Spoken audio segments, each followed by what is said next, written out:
My neighbor knocked at 5 a.m. saying, "Don't go to work today, just trust me." At noon, I understood why, and it saved my life in a way I never expected. My name is Alex Martinez. I'm 31 years old, and this is the story of how a cryptic warning from a neighbor I barely knew turned into the most important day of my life. I lived in Portland, Oregon, small apartment complex in the Hawthorne district, 20 units. I'd been there 3 years, kept to myself mostly, work, gym, home, repeat. My neighbor across the hall was an older guy, Mr. Chen, 70-something, retired. Always polite when we passed in the hallway, but we'd never had a real conversation. Tuesday morning, March 19th, 2024, 5 a.m. Pounding on my door woke me up. I stumbled out of bed, checked the peephole. Mr. Chen stood there, fully dressed, agitated. I opened the door. "Mr. Chen, everything okay?" I asked. "Don't go to work today," Mr. Chen said urgently. "What?" I said. "Don't go to work. Stay home, please," he insisted. I rubbed my eyes. "I don't understand. Why?" "I can't explain. Just trust me. Don't go," Mr. Chen interrupted. He looked scared, actually scared. "Mr. Chen, are you feeling all right? Do you need me to call someone?" I asked, concerned. "I'm fine, but you won't be if you go to work today. Please, stay home," he said firmly. Then he turned and went back into his apartment. Door closed. I stood there in my doorway, confused. Was he having some kind of episode? Should I call someone? I went back inside, sat on my couch, tried to process what just happened. My alarm went off at 5:30, normal wake-up time. I worked as a structural engineer for a construction company downtown, Morrison and Associates. We had a big site inspection today, couldn't miss it. But Mr. Chen's face kept flashing in my mind, that fear in his eyes. I texted my boss. "Hey Mike, feeling sick this morning, probably food poisoning. Can someone else cover the site inspection?" He replied 20 minutes later. "No problem. Feel better. Derek will handle it." I called in sick. First time in 2 years. Felt ridiculous, taking the word of an old man who knocked at 5 a.m. with no explanation. But something about his urgency made me stay. I spent the morning anxious, pacing my apartment, checking my phone. At 10 a.m., I knocked on Mr. Chen's door. No answer. At 11 a.m., I tried again. Still nothing. At noon, my phone rang. Unknown number. "Hello?" I answered. "Is this Alex Martinez?" A woman's voice. Professional. Serious. "Yes," I confirmed. "This is Detective Sarah Williams with Portland Police. Are you familiar with Morrison and Associates construction site on MLK Boulevard?" she asked. My stomach dropped. "Yes, I work there. Why?" I said nervously. "There's been an incident, a structural collapse, several people injured. We're contacting all employees. Were you on site today?" Detective Williams explained. "No, I called in sick," I told her. "You're very lucky. The scaffolding on the north wall collapsed around 11:30 a.m. 3 people were hospitalized, 1 in critical condition," she said. My legs felt weak. "Who?" I managed to ask. "I can't disclose names yet, but if you were scheduled to be there, you should know it was serious," Detective Williams replied. "Derek, my coworker. He'd taken my place." "Is Derek Morrison okay?" I asked desperately. Pause. "Are you family?" she questioned. "He's my colleague. He was covering for me today," I explained. "I'm sorry. I can't provide patient information. You'll need to contact the hospital or his family," she said before hanging up. I stood there holding my phone. Derek was hurt, maybe worse, because he went instead of me. I ran across the hall, pounded on Mr. Chen's door. "Mr. Chen, open up, please," I shouted. The door opened. Mr. Chen stood there, his face grave. "You heard," he said quietly. "How did you know? How did you know something would happen?" I demanded. He stepped aside. "Come in," Mr. Chen said. I walked into his apartment. First time I'd ever been inside. The living room was neat, simple, but one wall caught my attention. Covered in maps, diagrams, newspaper clippings, construction sites, accidents, dates, locations. "What is this?" I asked, stunned. Mr. Chen sat down slowly. Sit, I'll explain, he told me. I sat. I was a structural engineer, Mr. Chen began. 40 years. Worked on buildings all over Oregon. Retired in 2015. Okay, I said, listening intently. After I retired, I started noticing patterns. Construction accidents in Portland. Sites that cut corners. Inspectors who looked the other way. Companies that prioritize speed over safety, he continued. He gestured to the wall. I started tracking them. Every accident, every violation, every near miss, Mr. Chen explained. Why? I asked. Because my son died in a construction accident in 2012. He was 28. Scaffolding collapse. The company had failed 3 safety inspections but kept working anyway. Nothing happened to them. A fine, that's it, Mr. Chen said, his voice heavy with grief. I'm sorry, I said softly. I couldn't let it go. So I started investigating, learning which sites were dangerous, which companies had patterns of violations, he told me. He pointed to a map with red pins. Morrison and Associates has had 4 serious accidents in 3 years. 3 of them involved scaffolding failures. Same subcontractor every time. Mason Steel Works, Mr. Chen revealed. How do you know this? I asked. Public records, OSHA reports, court filings. I've been documenting everything, he explained.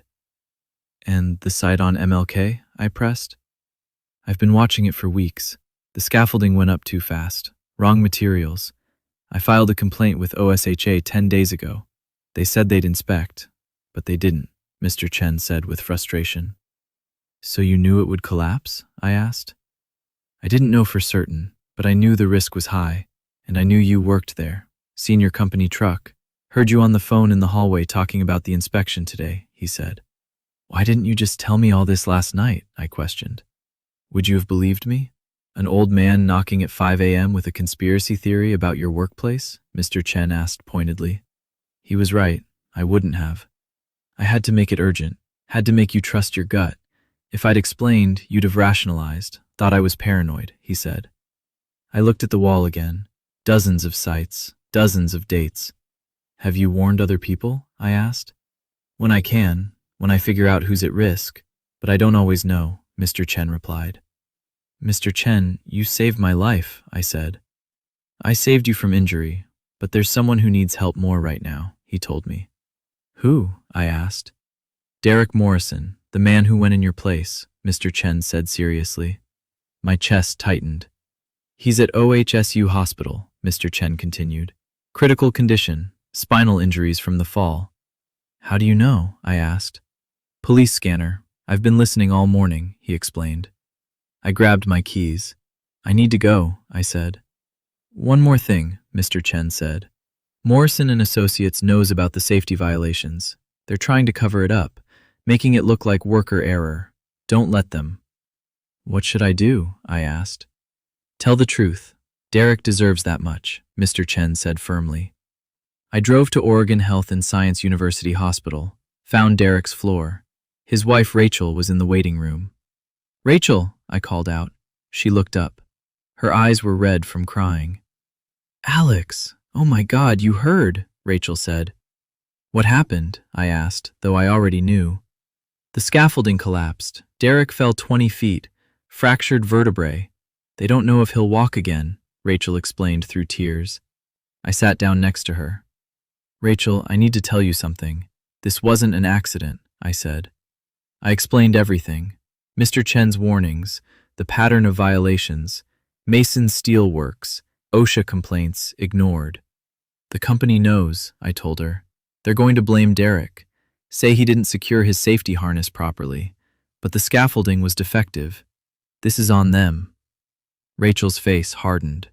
They're not getting away with this, she said with determination. She called a lawyer that afternoon. I gave a statement, provided everything Mr. Chen had documented. The investigation expanded. OSHA came back, found multiple violations at the MLK site, improper scaffolding, unapproved materials, falsified inspection reports. Morrison and Associates tried to settle quietly, offered Rachel $200,000 to sign an NDA. She refused. went public. Local news picked it up. Construction company's pattern of safety violations exposed after worker paralyzed. The story detailed 4 accidents in 3 years, all preventable, all covered up. Morrison and Associates faced $2 million in OSHA fines, lost their city contracts, CEO resigned. Mason Steelworks lost their license. Derek's lawsuit ended in a $4.5 million settlement, enough to cover his medical care for life and support his family. He'd never walk again, but at least he had justice. I quit Morrison and Associates. Couldn't work for a company that valued profit over safety. Found a position at a firm with actual ethics, better pay, better culture. But the biggest change was my relationship with Mr. Chen. I started spending evenings with him, learning about his investigation, helping him document violations. "Why do you do this?" I asked him one night.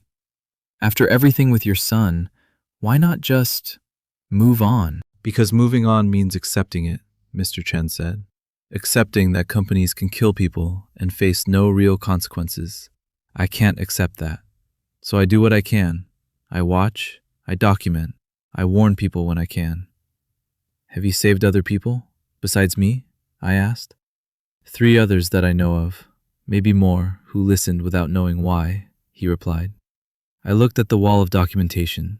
Years of work, unpaid, unrecognized. "You're a hero," I said. "I'm a father who lost his son. This doesn't bring him back, but maybe it keeps someone else's son alive," Mr. Chen said quietly. Over the next months, I helped Mr. Chen expand his work, set up a website, Portland Construction Watch, posted violations, tracked patterns, gave workers a resource to check if their sites were safe. It started getting attention. Local reporters used it as a source. OSHA started taking complaints more seriously. We couldn't stop every accident, but we made it harder for companies to hide their negligence. Derek recovered as much as he could, wheelchair-bound but alive. He and Rachel started a foundation, Construction Safety Advocacy. They invited Mr. Chen to speak at their first fundraiser. He declined. "I don't do this for recognition," Mr. Chen told me. "I do it because it's right." But I spoke, told the story of the 5 a.m. knock, the cryptic warning, the life saved. "We don't always recognize the people protecting us," I said to the crowd. "Sometimes they're neighbors we barely know, doing thankless work because they care. Pay attention to warnings, trust your gut, and if someone tells you to stay home, maybe listen." I'm still in Portland, still working as an engineer, but now I check sites before I work them. I file complaints when I see violations. I don't stay quiet. And I visit Mr. Chen twice a week. We drink tea, review new sites, update the database. He's 80 now, getting older, but still watching, still documenting, still trying to save lives one warning at a time. Here's what I learned. The people who save us aren't always obvious. They're not always wearing uniforms or carrying credentials. Sometimes they're quiet neighbors doing invisible work because they lost someone and refuse to let it be meaningless. I also learned that trusting your instincts matters. When Mr. Chen knocked at 5 a.m., logic said ignore him, but something deeper said listen. That instinct saved my life. Most importantly, if you see something wrong, do something. Mr. Chen could have grieved his son and moved on. Instead, he spent years documenting violations nobody else cared about. That work saved me, saved 3 others, changed how Portland handles construction safety. Small actions matter. Quiet persistence matters. One person who refuses to accept that's just how it is can change everything. Some heroes knock at 5 a.m. The smart ones listen. If this story moved you, hit that like button. Share your thoughts in the comments about trusting warnings and everyday heroes. And subscribe for more stories about the people who save us, the instincts that protect us, and understanding that sometimes the most important thing you can do is simply listen when someone says, "Trust me."